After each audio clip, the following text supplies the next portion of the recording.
വണ്ടിപ്പെരിയാറിൽ പട്ടാപ്പകൽ വീട് കുത്തിത്തുറന്ന് മോഷണം. വണ്ടിപ്പെരിയാർ പാറമട കൈപ്പള്ളി കുഞ്ഞുമോന്റെ വീട്ടിലാണ് മോഷണം നടന്നത്. 25,000 രൂപയോളം നഷ്ടമായി.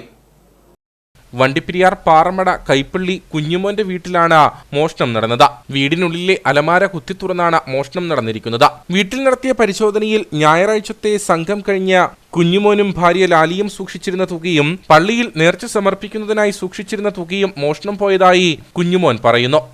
രാവിലെ ഞങ്ങൾ 7:30 ഞങ്ങൾ രണ്ടുപേരും കൂടെ പണിക്ക് പോകുന്നതാണ്. പണിക്ക് പോയിട്ട് വൈകുന്നേരം 6 മണിയാകുമ്പോഴാണ് ഇവൾ 5:30 വരും. ഞാനും 6:30 ഞാനും വരുന്നതാണ്. പക്ഷേ ഇവൾ 5:30 വീട്ടിൽ വന്ന് നോക്കിയപ്പോഴത്തേന് പുറവശത്ത് കൂടി കയറി അലമാരിയും കുത്തി തുറന്ന് 10,25,000 രൂപ കയ്യിലുണ്ടായിരുന്നു. ആ കുടുക്കയും പള്ളിയിലിടാൻ വേണ്ടി വെച്ചിരുന്ന കുടുക്കയും എടുത്തു. പിന്നെ കുറേ ചില്ലറ പൈസ ഉണ്ടായിരുന്നു. 10,23,000 രൂപ പേഴ്സിൻ്റെ അകത്ത് വെച്ചിരിക്കുന്നത് ആ കാശ് കൊടുത്തുകൊണ്ട് പോയിരിക്കുന്നു.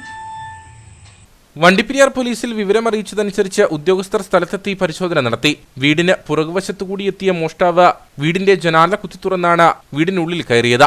അടുക്കളയിൽ ഉണ്ടായിരുന്ന വാക്കത്തി ഉപയോഗിച്ചാണ് അലമാര കുത്തിപ്പൊളിച്ചത്.